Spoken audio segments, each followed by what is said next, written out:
Wayahna tugas anu kadua dangukeun krebekna beteng batur anu dahar sore henteu isuk, terutama dina saat-saat anu kritis. Allazi at'amahum min ju', eta tugas anu kadua. Sok sanaos manusa banting tulang rek ngadangukeun krebekna batur, rek menyantuni fakir miskin moal biasa. Boro-boro merhatikeun batur awakna sorangan oge moal kaurus. Mun di alam dunia hirupna dikekepan ku kakeueung jeung kasieun.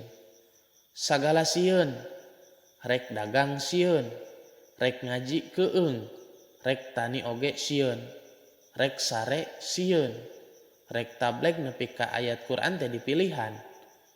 Awas-awas ayat anu eta matong dibaca, bisi nu beunghar kasinggung engke moal nyuguhan. Sieun tah. Awas-awas ayat anu eta matong diaos, bisi penguasa kasinggung engke nangkep. Nabet kitu, nu akhirna malah lain nuduhkeun bener ka rakyat jeung ka penguasa. Naon nu aya? Singgung ka ditu, singgung ka dieu, eta mah ngaleuwihan ti ayat. Dalam mun lempeng nguraykeun ayat mah saha jalma anu teu pikasinggungan da kitu ti Allahna. Kasieun dongkap mah moal jalan sagala rupa oge. Wa amanahu min haub, bebaskeun manusia tina rasa kasieun. Tapi lain sembrono teu sieun dewek mah lain kitu. Singker tengah we. Wa amanahum min haub, bebaskeun manusia tina rasa kasieun.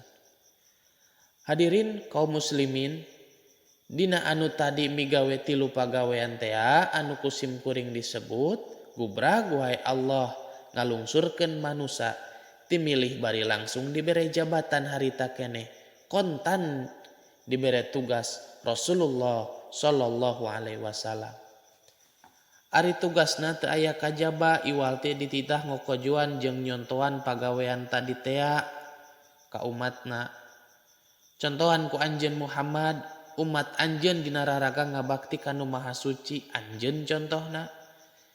Temongkeun agungna Islam ku anjeun Muhammad ka jalma anu can nyahoeun agungna Islam.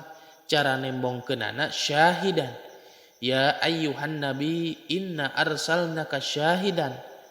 Anjeun teh saksi. Ari tugas saksi ngabuktikeun jeung nembongkeun perkara anu nyumput. Hakim teh capek rek nyalahkeun rek mutuskeun hiji perkara teh lamun teu dibantu ku bukti. Di antara pembuktian nyaeta saksi. Tah tugas saksi teh diantarana nembongkeun perkara-perkara anu nyumput anu tersembunyi. Al-Quran teh agung jeung mulia, teu katempohun ku jalma nu bodoh mah tembongkeun ku anjeun. Anjeun sing jadi saksina. Mun Quran agung diomongkeun ka batur, anjeun heula tembongkeun agung. Mun Quran nitah menyantuni fakir miskin, memeh anjeun ngagorowok pidato piheulaan heula ku anjeun sing nyaah ka fakir miskin. Mun Quran nitah nyaah ka awewe, anjeun heula sing nyaah ka awewe. Mun Quran nitah adil, anjeun heula ti heula sing adil. Syahidan. Ceuk santri mah syahidan teh kurang leuwih lisanul hal. Pidatona lain ku omongan tapi ku tingkah laku.